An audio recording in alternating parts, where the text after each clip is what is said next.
નડતી, પણ ભુવાજી આ કેમ નડે છે એ તો કહો.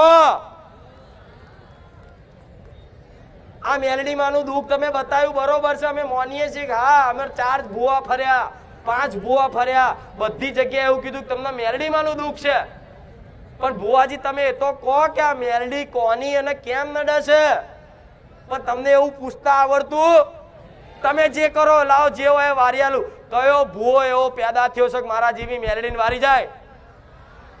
મારી નાખું લોહી પાડીને ઠો થાય વારણ મારું. અરે મારી મેલડીની તો વાત બરોબર, તમારી ઘેર નોની અમથી 12 શિકોતર હોય એની ભુવાની ઓકાત નહીં કે એને વારીને 4 રસ્તે મૂકી આવા. પણ તમે કોઈ પૂછતા કે ભુવાજી આ શેનું છે? આ મેલડીમાં નડે બરોબર છે, તો કેમ નડે છે તો કહો. તો ભુવો છે ને એની માતાનો કદાચ સાચો ભગત હોય અને ભુવાને તમારા પ્રત્યે સ્વાર્થ ના હોય ને, તો એની માતા એના અસલ રસ્તો બતાવે કે કહી દે એને કે એને એના બાપ દાદાની આ ફલાણા ડોહાની કોઈ લાયેલી મશાણી મેલડી હતી અને 12 મહિને એને વ્યવહાર આવતા અને એને બેહાડીને એને પૂજા કરી હતી, પણ એનો વડવો જતો રહ્યો અને આ વસ્તી આ મેલડી માતા નાખી દીધી, એટલે આ મેલડી માતા નડે છે. પણ આવું પૂછતા આવડતું? ડાયરેક્ટ કે વારણ કરો કે મૂળો બધો સારું થાય એવી રીત પેલા વાતને નક્કી કરવી પડે. ઘા મેલડી માનું દુઃખ હોય સાચું ભલે માનીએ છે, પણ આ કઈ મેલડીમાં એ તો કહો. તો એમ કે બહારની મેલડી કોઈની ન્યાય લેવા આવી છે, તો ન્યાય શેના માટેનો ન્યાય લેવા આવી છે? શું અમારા વડવાઓએ કે અમે કોઈની ગલતી કરી છે, અમે કોઈનું લઈ લીધું છે, અમે કોઈને લાફો માર્યો છે? બતાવો માતાજી, કૃપા કરો, એવા કાલાવાલા કરો ને તારે કદાચ કોઈ મારા જેવી માતા તમને સાચો માર્ગ બતાવે. પણ આ તો આવીને અમે આવીને ઊભા થશે, મારી જે દેખાતું એ કહી દો. એટલે મને તો આખું તારું પિક્ચર દેખાય છે, કહી દઉં કહેવાય? મારી તમને જે દેખાતું હોય કહો. હું તો કહું તું નહીં, તારું આખું પિક્ચર મને દેખાય. બોલ કહું જાહેરમાં? પણ આવી કોઈને સમજ લેવી, બધાને કંઈક આશીર્વાદ આલ દો, કૃપા કર દો, બસ કંઈક જંતર મંતર કરી આલો, અમે કાલે જ કરોડપતિ થઈ જઈએ, કાલે જ સુખી થઈ જઈએ, એક જ રવિવાર ભર્યો મારી બધું મળી જશે. જો મારા જેવી માતા જગતમાં કહેવા વાળી મળે ના મળે, પણ બધા જેટલા બી વાપરે છે દરેકને 2 હાથ જોડીને કહીશ, 2-4 રવિવાર આ વાત કરીશ કે તમે મારી આશાએ આવો છો સુખ પ્રાપ્તિ માટે કે મારી અમને દુઃખ છે ને થોડું દુઃખ દૂર કરી આલ. તો તમારા દુઃખ દૂર કરવા માટેની મારી તમામ બધી કોશિશ હોય છે. હું મારા ભગવાનને તમારા માટે કગરું છું. મેલડી રોમવારી મેલડી કે મારા આયેલા ભાવિક ભક્તોને કોઈ નિરાશ થઈને ના જાય. ભગવાન એટલી કૃપા કરજો આ મારા ધામમાં, મારા નાથ એટલી કૃપા કરજો જેથી આવા દુખિયારા કોઈ નિરાશ થઈને ના જાય. બસ એટલી મારા તમે જેમ મને પ્રાર્થના કરો એવી મારા ભગવાનને હું પ્રાર્થના કરું છું, મારા રામને કરું છું કે મારા પારે કોઈ નિરાશ થઈને ના જાય. તો મને છે ને તમે મારી આશાએ આવો અને આશાએ આવીને ઓટા ફેરા કરીને આ મીરામ ફરીને પકોડીઓ નાસ્તા કરીને જતા રહો અને 5 રવિવાર ભરો અને તો જ મારા સાનિધ્યમાં આવજો. નહીં તો ખોટા ભાડા ના બગાડતા, ખોટો તમારો સમય મારી પાસે ના બગાડતા. આટલી 2 હાથ જોડીને વિનંતી છે દરેકને.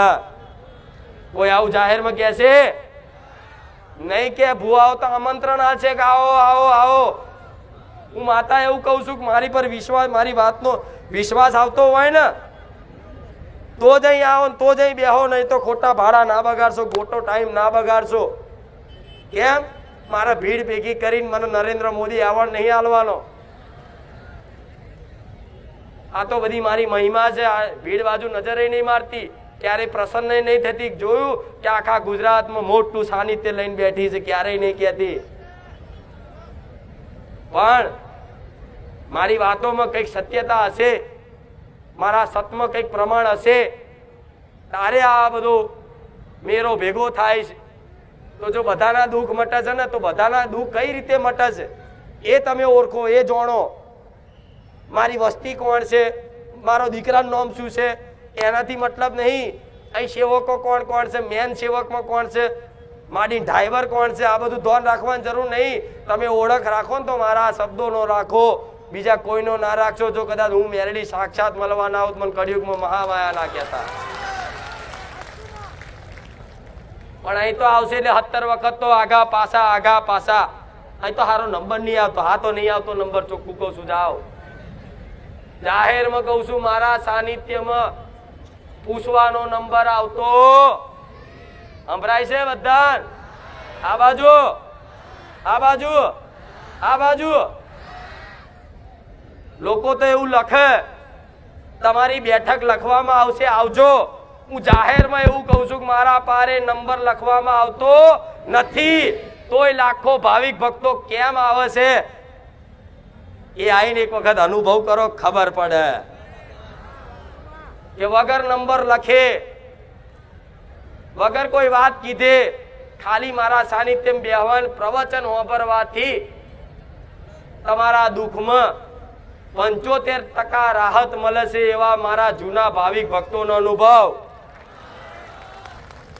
કે મારી તારા પારે કોઈ દાળ પૂછ્યું નહીં, કોઈ દાળ સ્ટેજ ઉપર આવ્યો નહીં, પણ તારા વિડીયો જોઈને જ મારી અમને ઘેર બેઠા બધું સમાધાન મળી ગયું. માં અમને દેવ કયા હતા, કુળદેવી કઈ હતી, અમારી પેઢીમાં કઈ માતા હતી, શિકોતર હતી, બાળ શિકોતર હતી, અમને કઈ જ ખબર નથી માં. પણ તારા પ્રવચન સાંભળ્યા ને અને તારા પ્રવચન ઉપર, તારા પ્રવચન રૂપી શબ્દો પર અમને વિશ્વાસ આવ્યો માં, સત્યતા લાગી ને એટલે માં તું સપને આવીને કહી જઈ કે દીકરા તારી કુળદેવી મહાકાળી માતા છે, એની જોડે એક મેરડી માતા છે, તારા એક પૂર્વજ ભટકે છે, તારી એક બાળ શિકોતર માતા છે, તને તળિયાનો ગોગોમ નડે છે, તારા પેઢીમાં તારા બાપે નાગ મારેલો છે, આવું બધું સપના બતાવું છું કે નહીં? લાખો ભાવિક ભક્તોના સપને બતાવ્યું, પણ સપને આવું ને અને જો તમારો એ ગુનો હોય ને બતાવું દીકરા તારી મહાકાળી, તો મને પૂછવાની રાહ ના જોતા, મહાકાળી બિહાર દેજો કે દીકરા તારી ઉગતાની મેલડી આવી, એવું કહું ને તો સમજી લેજો કે અપનાઈ લેજો તરત. આવું બોલું ને કે અપનાઈ લેજે તો સમજી લેજો તમારી પેઢીને છે ને બિહાર દેજો ઘરમાં ઉગતાની મેલડી માતા. અને કહું કે દીકરા તારા બાપ દાદાની મસાણી મેલડી છે, 84 ખાતું છે, તો મને પૂછવા ના રાહ જોતા. ઓટોમેટિક ઘરની બહાર દીવો કરી, લાપસી આલી, નારિયેળ વધેરી અને મહાણીને બિહાર દેજો. મારા સહી સિક્કાની જરૂર નહીં પડે, પણ જેના જેના વાતનો વિશ્વાસ છે ને એને સમજ્યા.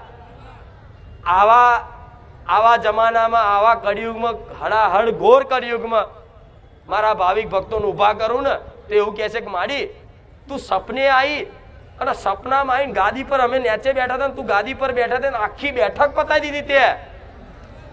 એવા કેટલાય ભાવિક ભક્તો છે કે માડી અમે બેઠક નહીં લખાઈ, પણ તે સપનામાં બેઠક કહી દીધી કે તારા બાપની આ મેરડી માતા છે, તારી આ ચેહર માતા છે, તારી આ ઝોપડી માતા છે, તારી આ શિકોતર માતા છે, તારા બાપે 2 લગ્ન કર્યા હતા, એમાં પહેલી ભાઈ કુવામાં પડીને મરી જઈ હતી, એ શિકોતરનું તારા ઘરમાં દુઃખ છે.